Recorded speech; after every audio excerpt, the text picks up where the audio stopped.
Boleh tolong yang paling meriah untuk Tuhan Yesus. Udah paling meriah nih. The best that we can. And please shout hallelujah. Silakan duduk, Bapak yang kasih oleh Tuhan. Senang banget ada di rumah sendiri. Berapa banyak yang diberkati oleh Coach Hart dan Brian minggu lalu. Saya ada di Surabaya dan sekarang saya mau khotbah. Tema kita bulan ini adalah mental health, kesehatan mental. Jadi tema setahun adalah growing deeper dan kali ini kita dalami mental. Dan akhir tahun waktu kita meeting dengan tim apostolik, dari semua data yang dikumpulkan, lalu saya minta kebutuhan apa yang harus saya sampaikan dan mereka minta tentang kebutuhan mental. Saya tanya banyak yang sakit mental dan saya minta selama khotbah jangan ada yang tersinggung. Semua contoh saya nggak ambil dari kebaktian ini, tapi dari kebaktian yang lain. Sering dengar nggak akhir-akhir ini tentang mental illness? Doa, banyak doa sih ya, jadi nggak ngikutin berita ya. Bapak Ibu pernah stres nggak? Angkat tangan yang pernah stres.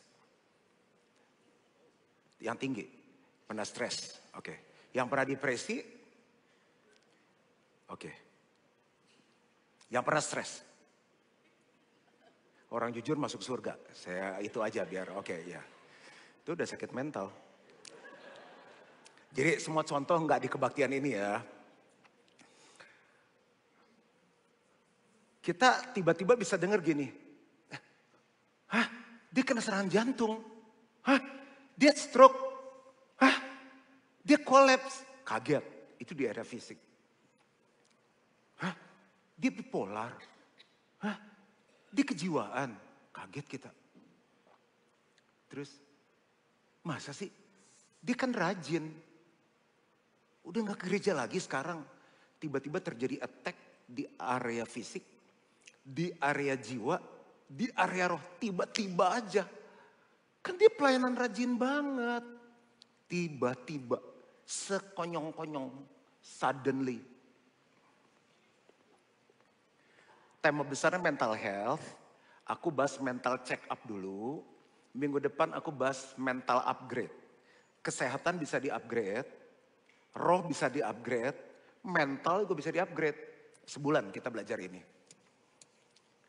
Pakai contoh saya aja ya. Juan Mogi, bukan Juan mental. Nah, ini roh. Gilgal jangan bosan ya. Kalau bahas ini manusia terdiri dari roh, jiwa, dan tubuh. Jiwa terdiri dari pikiran. Yang kedua apa? Sama-sama dong. Perasaan dan kehendak. Jadi saya pelajari nih mulai dari tahun lalu. Apa sih mental illness? Banyak banget. Jadi ternyata setiap kita punya kecenderungan sakit mental. Punya sakit mental tapi kita nggak tahu. Termasuk yang khotbah di depan. Ternyata gue sakit mental. Bapak Ibu lagi dengerin orang sakit mental.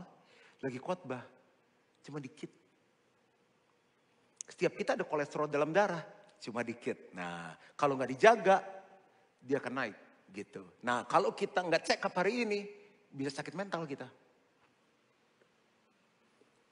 Kita belajar mental, jangan tegang. Takutnya yang datangnya sehat, pulang jadi sakit mental ya. Kita santai aja, ini bahas mental ya. Aku juga jadi, yang tadinya gak stres jadi stres. Karena aku mesti khotbah 5 kali, jadi kita santai aja. Gak ada yang gak apa-apa kok, semuanya. Tubuh ini kan pengen sehat ya. Kan kemarin kita bahas lagi khotbah kapan pengen pada 100 tahun tuh. Hebat-hebat lah, Jemaat Gilgal tuh umur berapa? 100, udah paling hebat. Kan harus di check up terus dong, ya kan? Periksa apa aja tuh? Darah, gula darahnya gimana? Asam uratnya gimana? Apalagi kolesterol dalam darah, ya enggak? Terus begitu 40 kan saya periksa prostat tuh. Apalagi yang masukin dari bawah apa tuh? Endoskopi. Terus kolon dari bawah. Endos ini. Nah, terus harus CT scan kan mau dilihat jantungnya tuh ada berapa persen plaknya gitu. Terus yang timbangan itu visceral fatnya berapa, semua harus. Nah kita periksa nih, saya setiap Mei sama Desember tiap tahun tuh dari umur 30-an ngejaga. Tubuh kita check up terus. Roh pada spiritual check up gak sih? Gimana rohaninya? Apa yang Tuhan suruh kita udah lakukan belum? Sampai pas 100 tahun dipanggil Tuhan, apa yang Tuhan suruh kita udah lakukan semua belum? Gitu. Pada spiritual check up gak? Kita santai aja, santai. Pada spiritual check up enggak. Kalau itu tubuh check upnya di mana? Rumah sakit kan, ketemu dokter. Spiritual check up kemana? Ada dokter. Ada family cell leader, ya kan? Bisa check up. Cuma kita takut kan? Enggak dihakimi, saya enggak pernah hakimi, saya nolong orang. Nah, masalahnya adalah jiwa kita enggak pernah cek nih. Masa kita ke rumah sakit jiwa Grogol, tenang. Ada caranya check up, kita mau belajar hari ini. Nah, Bapak Ibu pernah ngikutin obrolan orang-orang gak? Suami istri berantem. Heh, lu gila ya?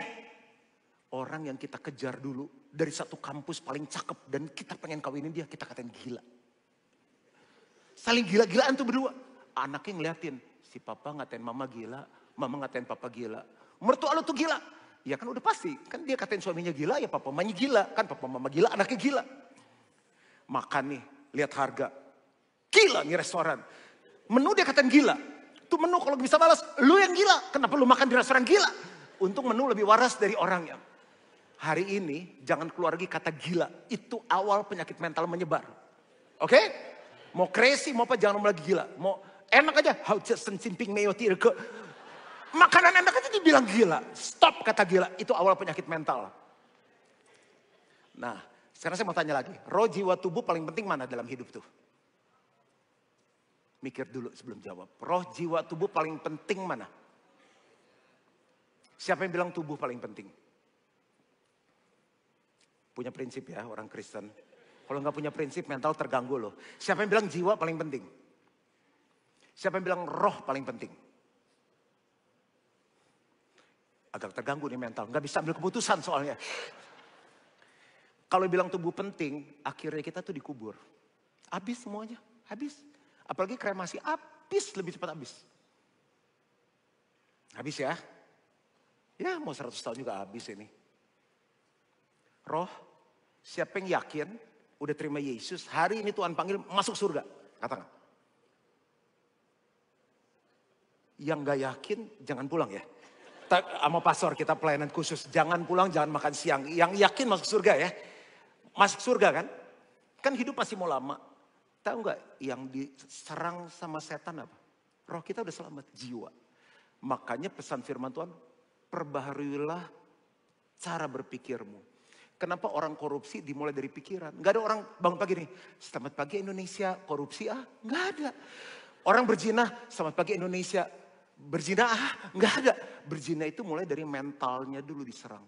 Nah ini nih. Tapi ini kita nggak pernah bahas. Ini kita mau bahas. 1 Tesalonika 5 ayat 23. Semoga doa Paulus kepada jemaat Tesalonika. Semoga Allah damai sejahtera menguduskan kamu seluruhnya.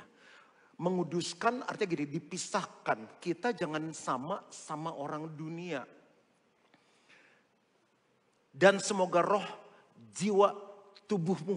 Jangan hanya mikirin tubuh terus. Jangan hanya roh terus. Puasa terus, doa terus. Tapi temperamen gak berubah. Itu jiwa loh. Kalau orang marah-marah tanpa terkontrol.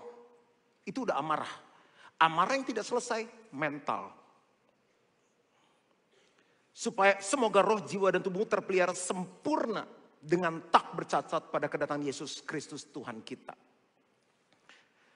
Saya pelajari semua hamba Tuhan dari Kain. Kain pertama hamba Tuhan yang kena mental illness. Sampai di perjanjian baru, ada yang dari kuasa gelap. Ada yang dari masa kecil. Saya pelajarin satu-satu istilahnya apa yang dibahas oleh psikolog dan psikiater Kristen. Ternyata banyak banget. Kita gak bisa bahas semua, kita ambil beberapa. Jadi kalau Bapak Ibu Saudara lagi ngalami beberapa yang disebut, saya juga akan cerita kesaksian saya. Jangan rasa bersalah, yang penting kita tahu, oh gue kena nih. Gimana cara ngobatinnya, kan gitu. Udah jangan, gula tinggi nih. Jangan, udahlah hidup cuma sekali. Nah itu parah tuh. Itu mau didoain gimana pun, ya nggak bisa. Karena gula itu kan ibu dari segala penyakit. Kita harus cari tahu gimana nyembuhinnya. Definisi kesehatan mental. Keadaan sejahtera. Ada orang tuh nikah udah gak sejahtera. Gue sebenarnya kalau gue bisa gue pengen cerai nih. Banyak yang ngomong sama saya. Pak kalau bukan Tuhan saya tinggalin dia Pak. Ada orang yang mau bunuh diri banyak. Tahu gak pasien psikolog psikiater yang paling banyak apa sekarang? Umur berapa? Teens. Ngeri gak? Orang minta sneakers tinggal beli. Minta laptop tinggal beli. Zaman saya sekolah saya masih kerja. Untuk bisa sekolah. Kenapa mereka stres? Karena orang tuanya. Mereka gak pengen tinggal di rumah. Kenapa? We are dealing with youth di gereja kita. Jadi keadaan sejahtera. Ada orang sekarang kelihatannya hebat, hidupnya enak, tapi udah gak sejahtera. Di mana seseorang dengan sadar mampu untuk satu, bekerja secara produktif. Ada orang kelihatannya sibuk, udah gak produktif. Itu kesehatan mentalnya perlu dicek up. Ya, masuk, keluar. Bolong pundi-pundinya. Utang demi utang demi utang. Korupsi. Kerjanya gak ada yang benar. Bisnisnya berapa bro? 10. Gak ada yang produktif, gak ada yang berbuah. Gak bisa fokus satu berbuah signifikan tuh enggak. Gak bisa diem, kayak cacing kepanasan. Gak bisa satu bikin sesuatu yang berdampak. Yang kedua, berpikir, merasakan, berperilaku dengan sehat. Marah normal. Yesus pernah marah. Tapi gak marahnya berseri. Marah, saya marah. Tanya staf saya marah. Karena semua khotbah saya masuk ke YouTube, semua orang bisa tahu kalau saya ngomong gak benar. Ada istri saya, ada anak saya. Tapi normal, ada porsinya. Saya normal loh pastor, saya marah tuh sehari 3 kali pagi, siang, malam. Nah kalau pagi, siang, malam berturut-turut, perlu juga check up.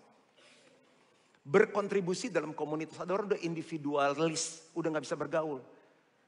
Dia jangan diundang, terkena raja orang jelek. Udah mulai ngegrup gitu, karena orang yang mentalnya sehat, Yesus tuh goalnya kita, to be like Jesus. Yesus sama anak kecil bisa main, sama pejabat, orang yang dibenci orang, Sakeus bisa main, sama wanita berdosa, dia bisa rangkul dan bertobat, dan lain-lain bisa. Ada orang yang bisa main cuma satu kalangan doang. Kelas, dia nggak kelas, jangan masuk. Bisa main sama orang bawah, kalau ke atas minder. Itu ada sesuatu di mentalnya perlu diperbaiki. Lihat orang gak berani lihat mata, sebenarnya itu bisa diterapi. Ada orang juga yang sakit, lihat orang dari atas ke bawah. Pengen dicolok matanya. Kalau ketemu orang lihat mata. Jangan lihat pakai tas pakai apa. Gak bagus itu. Kembali ke sini. Itu perlu dibenerin. Ada yang kalau lihat orang lihat ke dada. Perlu diberesin juga. Tadi gak ada contohnya yang pagi. Ini bisa ke sini. Nah, dan dia bisa jadi berkat bagi orang lain. Jadi hidupnya, hidup yang normal Tuhan ciptakan kita serupa dengan gambar Allah. Terima, ngasih, masuk, keluar, makan, makan, Ada orang maunya terima. Gak pernah mau melayani, gak pernah mau bantu orang susah. There's something wrong with their mentality. Kita bahas minggu depan, how to upgrade your mentality. Yang keempat, dia bisa menghadapi dan mengelola stres dalam kehidupan sehari-hari. Kenapa ada istilah anxiety, fobia, dan lain-lain dalam psikologi psikiater? Apa beda psikologi psikiater yang satu mengkonseling, yang satu harus pakai obat? Kenapa penjualan obat-obat untuk kejiwaan tinggi? Karena orang gak bisa tidur dikasih itu. Obat penenang dikasih itu. Nah kalau kita doain pastor doain nih, aku stres begini doain dalam nama Yesus. Tapi kita gak cari akarnya di jiwanya. Kita gak terapi dia, gak di check up, gak bisa. Pastor doainnya lagi sakit nih gini-gini dalam nama Yesus. Gula turun, kolesterol gue juga mau. Irit gak usah beli obat ya kan. Dia harus olahraga, dia harus diterapi. Akarnya apa? Oh makan samcan terus. Berhenti lu, pare gitu. Harus diterapi. Nah apa sih faktor yang mempengaruhi kesehatan mental? Satu, faktor biologis. Kenapa Tuhan gini, Tuhan jahat? Enggak. Manusia sudah buat dosa dan hilang kemuliaan Allah. Kita gak tahu waktu dia nikah gimana. Makanya kenapa orang bilang gini, ribet nikah di Gilgal. Mesti gini-gini, gila tuh syarat. Ada kata gila tuh syarat. Sampai ke kuping saya. Bayangin, tuh anak, kalau berduanya gak cek darah. Sampai tadi pagi saya khotbah salah. Yang satu Tesalonika, satu ternyata Talasemia, saya sampai tadi emosi Tesalonika. Satu talasemia, satu talasemia. Kan ada apa ceknya bisa cacat tuh anak. Terus kok anak kita cacat? Nyalain Tuhan lagi. Kita nggak tahu istrinya kenapa, suaminya kenapa. Pada satu ada penyakit kotor. Ayo, lu mau terima nggak?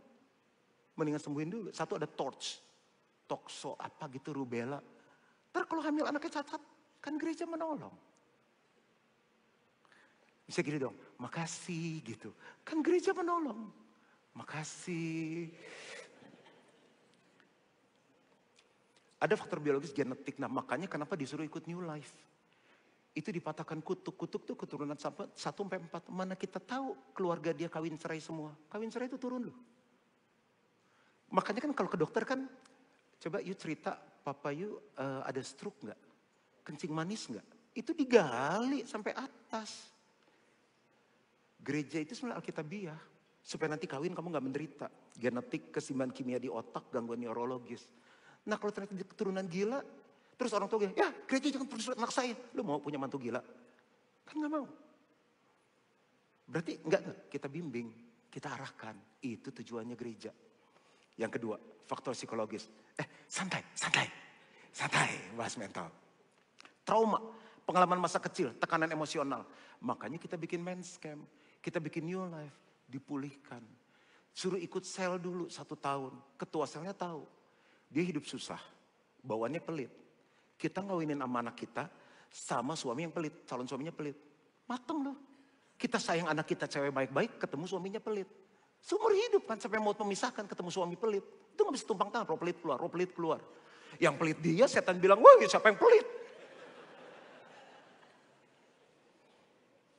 Kasihan setan kadang-kala. Kita mengusir yang gak perlu diusir. Trauma, contoh ya. Papa mama cerai. Kenapa? Dia lihat bagaimana papanya kasar sama mamanya. Itu terekam bukan kayak film. Jadi dia tahu kalau gue kawin, istri gue salah, gue harus bentak nih. Itu udah kena di mental tuh. Dia gak sadar tapi itu ngerekam. Makanya kenapa yang mau kawin harus ikut men's camp. Ikut dalam komunitas 1 tahun. Dia ngerti gaya hidup Kristen tuh kayak gini di sel. Faktor sosial, dukungan keluarga. Makanya kita selalu bikin precious love. Kita bikin marriage upgrade. Lingkungan, makanya kita bikin family cell. Kita gak bisa musnahkan lingkungan jelek. The best way is create lingkungan yang baru. Gereja harus jadi jawaban.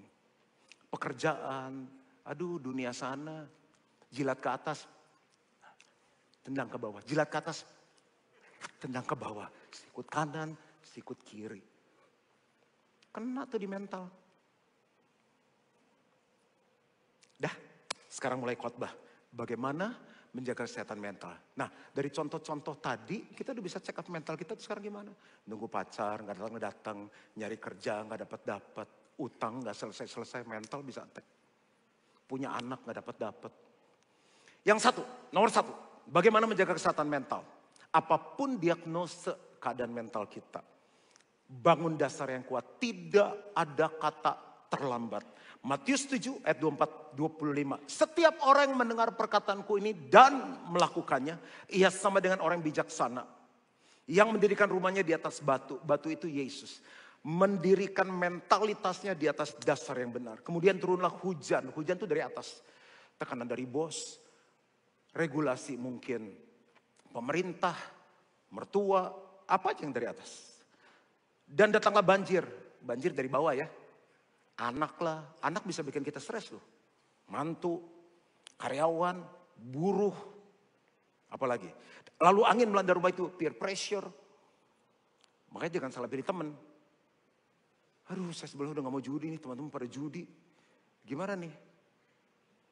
Saya udah mau ikut Tuhan sungguh-sungguh. Tetapi rumah itu tidak rubuh sebab didirikan di atas batu. Ambil beberapa contoh di firman Tuhan ya. Kain, tadi saya udah curi start. Dia orang pertama yang didiagnosa tuh mental illness. Adik kakak ya. Kan kadang-kadang ada yang lebih pinter. Ada yang pinter banget, ada yang standar. Ada yang kadang dia kerja, sekolahnya sama di Amerika. Gajinya dia lebih tinggi. Adiknya gak gitu tinggi, normal dong. Dia menang Indonesia Idol. Yang satu menang juara kecamatan, normal dong, ya kan? Ya kan? Santai bahas mental. Si Habel persembahannya diterima sama Tuhan. Kain gak diterima. Kalau Bapak Ibu jadi Kain gimana? Bel, napeh lu bisa diterima, kok gue kagak? Kok Tuhan tuh senangnya lemak. Lu bawain samcan sama cukyok. Tinggal, lu bawain salad. Tuh, beli di Senlong, kalau enggak di nasi campur kacamata. Kalau enak-enak di Pik tuh banyak kok. Oh gitu, ngomong dong lu. Kan gitu dong abang ade. Ya enggak?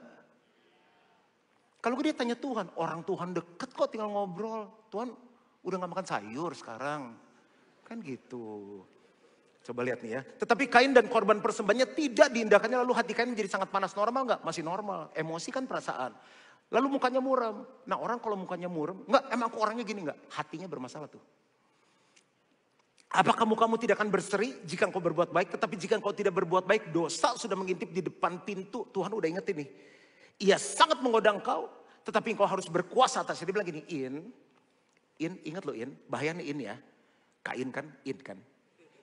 Jaga hati ya, jaga nih, bahaya. Membangun dasar dengar firman dan melakukan. Ayat 8. Kata Kain kepada Habelnya, marilah kita pergi ke Padang. Sumatera apa itu? Sumatera Utara. Ketika mereka ada di Padang, tiba-tiba Kain memukul Habel adiknya itu lalu membunuh dia. Masa cuma gara-gara salah serve korban, bunuh adik. Nah para ahli bilang, karena dosa kan mereka udah diusir keluar, itu termasuk salah satu mental illness. Ngeri ya. Kristen gak nih? Kristen lah. Cuma gara-gara gak denger apa yang Tuhan ngomong. Makanya kenapa perlu saat teduh tiap pagi. Karena kita bisa di-attack hujan, angin, banjir setiap saat. Mas naik, kripto naik, besok turun. Apalagi indeks turun, besok naik. Mental kita turun. Darah kita naik, darah kita turun. Nah kalau dasar lu gak kuat, mental goyang bro. Saul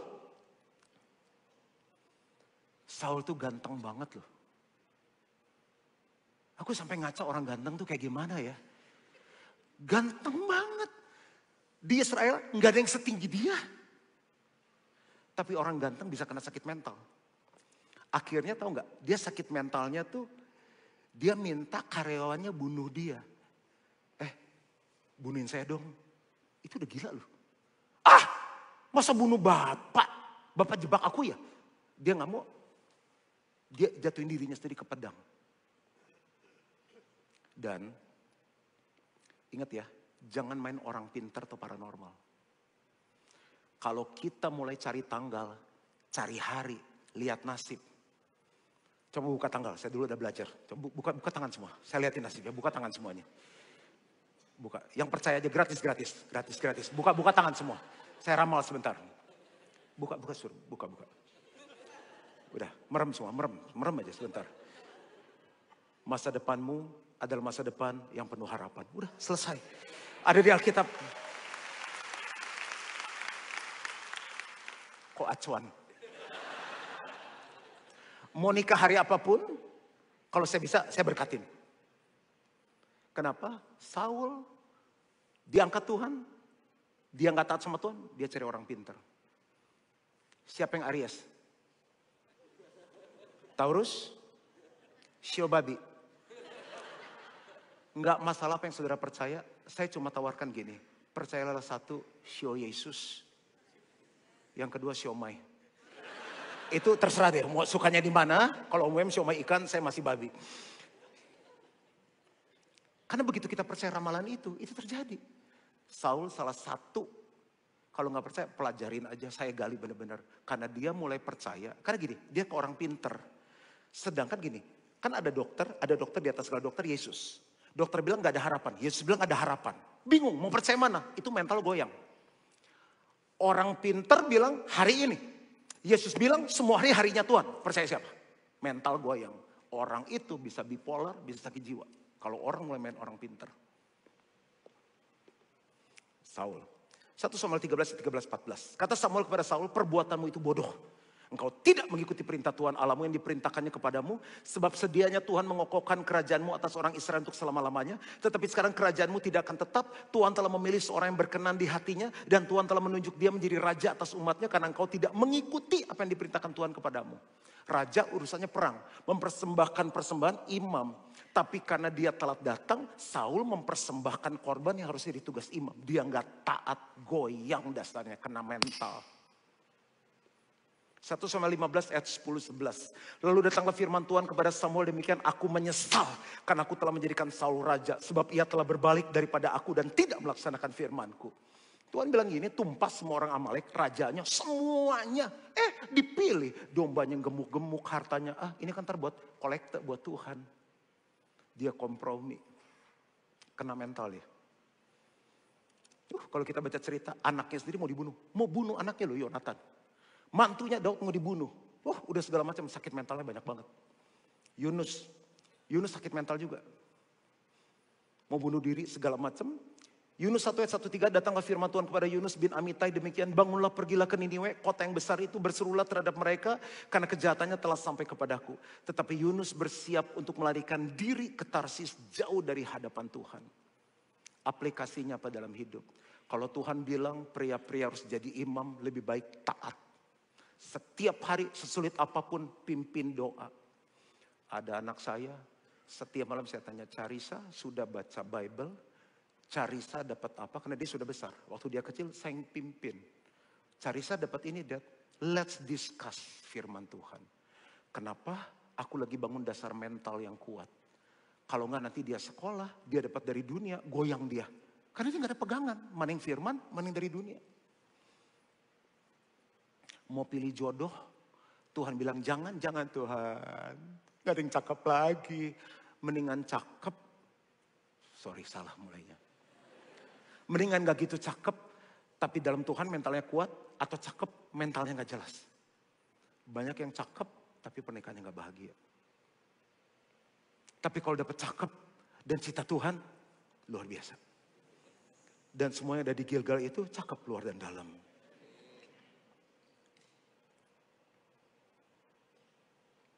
Boleh lanjut? Boleh. Tenang, santai. Yang kedua, membangun keseimbangan. Hidup, life is about balance. Iyalah, kalau hidup kita terlalu strict, aku gak mau makan gorengan sama sekali. Habis 100 tahun, gak makan tempe goreng? Enggak, aku rebus, aku celup. Tempe disabu-sabu kan gak pas. Nasi uduk pakai ayam rebus, nasi Hainam pakai ayam rebus, nasi uduk ayam goreng. Sekali-kali lah. Life is about balance. Tapi kalau ayam goreng terus, ya kan udah umur mau 60. Balance. Semuanya bilang, balance. Aku berapa lama gak makan sweet kan? Mana Awan? Awan bilang gini, Pastor udah coba coklat, apa tuh yang lagi viral tuh? Coklat Dubai, belum. Wah, dia bilang, ngeliatnya gitu, wah. Aku terlecehkan, kena di mental. Wah, gitu. Dibawain, makan saya, enak. Life is about balance. Tapi kalau tiap hari coklat Dubai, aku tambah manis, gula. Oke, kembali ke firman. Matius 22 ayat 36-40. Guru, hukum manakah yang terutama dalam hukum Taurat? Jawab Yesus kepadanya, kasihlah Tuhan Allahmu dengan segenap hatimu dan dengan segenap jiwamu dan segenap akal budimu. Itulah hukum yang terutama dan yang pertama. Dan hukum yang kedua yang sama dengan itu ialah kasihlah sama manusia seperti dirimu sendiri. Pada kedua hukum inilah tergantung seluruh hukum Taurat dan kitab para nabi. Kita sering banget baca ayat ini. Jadi katanya semua hukum dalam Alkitab kalau disingkat itu satu, kasihi Tuhan. Yang kedua, kasih diri sendiri. Termasuk keluarga kan, nikah dua udah jadi satu kan. Baru kasih sesama. Dan para Alkitab, ahli Alkitab menjabarkannya secara praktikal itu menjadi seperti ini. In daily life, Tuhan. Yang kedua adalah keluarga. Yang ketiga adalah pekerjaan. Yang keempat adalah pelayanan. Yang kelima adalah hobi dan lain-lain. Arisan lah, sport dan lain-lain. Masalahnya kita cuma dapat satu hari itu cuma dapat 24 jam. Nah, nggak mungkin 7 jam kita doa karena Tuhan nomor satu kan nggak mungkin. Kan kita nggak kerja. Nggak mungkin ya karena saya harus mau saat teduh sama anak 4 jam di rumah. Nggak mungkin. Anaknya juga bosan sama kita. Nah gimana caranya bagi 24 jam harus tidur, harus kerja, harus lain-lain. It's about balance.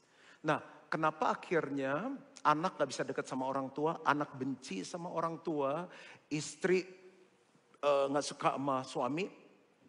Saya pernah layani suami istri, sekarang keluarga ini sudah pulih. Dia sudah bersaksi. Dia bilang begini, Pastor, pokoknya ya, biar bisnisnya diambil Tuhan aja, gak usah kaya. Bu, tenang. Ibu masih pengen beli tas? Pengen. Ibu masih pengen jalan-jalan? Pengen, Pastor. Hati-hati dengan mulutnya. Ya, kita gak bisa jalan-jalan. Saya jalan-jalan cuma sama anak. Apa sama anak? Terus cari duit. Kenapa? Suaminya merasa gue sehat. Gue ke gereja, nyumbang gereja. Tapi udah ada yang kena mental di rumahnya. Kenapa? Dia gak bisa balance. Itu baru istri loh, belum anak-anak yang kita layani. Sekarang udah pulih keluarganya. Karena dia gak balance, pekerjaannya terlalu tinggi. Ada juga yang pelayanannya terlalu tinggi, keluarganya ditinggal. Jadi ya buat balance saja. Jadi kesehatan mental, ya gitu, di balance. Saya dan istri saling balance. Saya fisiknya kuat. Makanya istri saya hadir 1-2 kali kebaktian karena fisiknya kuat. Jadi saya pilih dalam seminggu, Lus ini penting aku perlu kamu hadir karena masalahnya keluarga. Dia dampingin saya. Lus ini suami istri aku perlu kamu. Dia dampingi. Kalau enggak rumah sakit, infus. Buat apa jemaat sembuh, istri sakit? Nggak bisa, fisiknya nggak sama kayak saya. Saya tidur 4 jam oke, saya tidur 5 jam oke, I'm fine. Bapak Ibu lihat jadwal saya pusing. Papa saya bilang, Yohan ingat, Papa pernah kayak kamu. Ingat, mobil bisa turun mesin. Ingat, kamu sekarang masih umur segini, nanti umur Papa. I have to balance my life. Makanya tadi saya bilang, saya juga ada mentalnya. Ada Grace tadi nyanyi. Gak tahu Jen duduk di mana adik saya. Kita pernah jauh secara keluarga. Karena setiap kali saya ketemu saya cuma pelayan aja. Bagus gak? Bagus. Saya dipakai Tuhan. Bagus tuh. Setiap waktu pakai pelayan dia bilang gak. Kita bukan keluarga normal lagi. Saya berubah. Sekarang kita kumpul kita bisa bercanda. Libur bareng. Karena pelayanan akan selalu ada. Tapi keluarga gak akan pernah ada. Salah satu tanda kita mulai kena mental. Waktu keluarga gak bisa happy dekat dengan kita. Takut. Serem. Nggak asik, nggak fun lagi. Ada mental yang perlu di check up dan di upgrade. You need to balance again your activity, your schedule. Nggak ada amin. Tapi aku harus kuat, mental aku harus kuat. Kuat. Belajar memiliki pengertian sukses yang benar. Kalau nggak akan balance. Kalau aku udah punya tanah 1000 meter, baru aku selesai. Kalau aku udah punya mobil merek itu, kalau aku udah punya tas ini, aku udah punya koin segini, gak akan selesai. Percayalah. Percayalah. Lah. Sukses cuma satu. Waktu kita mengikuti kehendak Tuhan. Waktu papaku kasih sama aku, kita gereja kecil di Metropolitan. Temannya papa aku yang ABG, angkatan BB gue, jadi teman gue. Tiap kali ketemu tau gak gini, jemaatnya berapa sekarang? Kebaktiannya berapa kali? Gedungnya udah punya sendiri, tanya. Mental kan lu? Udah ABG, gerejanya gede. Begitu saya ketemu ini, sukses bukan seberapa besar gerejamu, berapa kali kebaktianmu, tapi seberapa berdampak hidupmu, dan kamu melakukan apa yang Tuhan suruh. Gak masalah sekarang. Mental gak kena. Memiliki rasa cukup dalam hidup. Kesadaran akan pentingnya Tuhan. Dan yang terakhir, membangun komunitas yang sehat. Tahu gak? Orang yang kena mental bisa gara-gara komunitas. Stres, kenapa? Dalam pernikahannya, komunitasnya gak sehat. Teman-temannya gak sehat. Dia di pressure. Andai aku jadi orang kaya. Kena mental. Teman-temannya orang terkenal. Dia pengen terkenal. Stres. Main sama orang-orang biasa di Gilgal.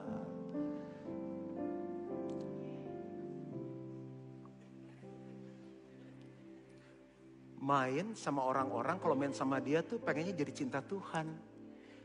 Kok jadi pengen mengampuni? Kok hatinya jadi besar?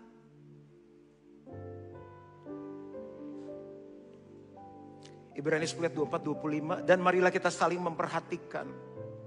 Supaya kita saling mendorong dalam kasih. Bukan dalam kebencian, bukan dalam nafsu. Kalau main, malah, lu udah tahu sih itu belum? Kan orangnya gini. Malah tambah jauh sama orang. Malah mental kita kena. Dan dalam pekerjaan baik, salah satu obat dalam mental, katanya gini, suruh ketemuin dia sama orang yang lebih susah. Sembuh katanya. Karena kalau orang udah mental, ketemu orang yang misalnya dalam ekonomi ini, ketemu orang lebih kaya, bisa tambah stres dia. Kenapa gue paling susah? Tapi ketemu yang lebih susah lagi hidupnya. Oh, ternyata aku tidak sendiri. Ada yang lebih susah, dia bisa sembuh loh. Itu kata psikolog psikiater. Komunitas itu penting. Janganlah kita menjauhkan diri dari pertemuan-pertemuan ibadah kita seperti dibiasakan oleh beberapa orang. Tetapi marilah kita saling menasihati. Dan semakin giat melakukannya menjelang hari Tuhan yang mendekat. Elia, dia habis mengalahkan 450 Nabi Baal. Dia kena mental, mau mati kan karena diancam. Tahu gak salah satu sebab kenapa dia mau mati? Dia bilang, Tuhan aku cuma sendirian. Gak punya komunitas. Pergi ke sana. Di sana ada 7.000 orang yang cinta Tuhan. Tuhan bilang, kamu jangan sendiri. Di sana ada komunitas yang bisa bikin kamu kuat. Bapak Ibu sekarang lagi di attack di mana nih?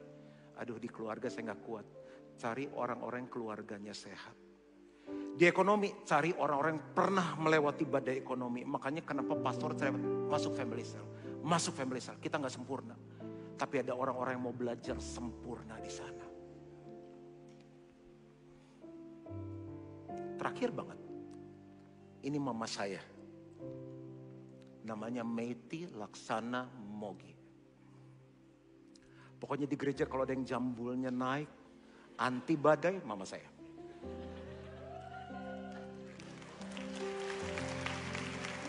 Panggilan saya Meichen. Papa saya dulu pengusaha. Papa koreksi kalau ada cerita yang salah. Secara uang berhasil relatif ya, maaf kalau ada yang lebih kaya ya. Tapi kayaknya mama saya stres. Karena papa saya suka cari duit. Bentuk-bentukin kepala ke dinding. Ke psikolog psikiater yang ada di Jakarta, dia sudah pernah pergi. Baunya pengen mati, bengong. Bayangin, enci-enci jambul cetar, bengong. Cen, bengong. Minum obat. Katanya kalau gak ketemu bisa gila. Benar ya Pak Ma? Ini yang saya dengar tiap kali ikut mereka bersaksi. Sampai mereka ketemu Tuhan, ketemu komunitas orang-orang yang selalu datang ke rumahnya bukan pendeta, pengusaha-pengusaha yang cinta Tuhan. Di situ mama saya sembuh.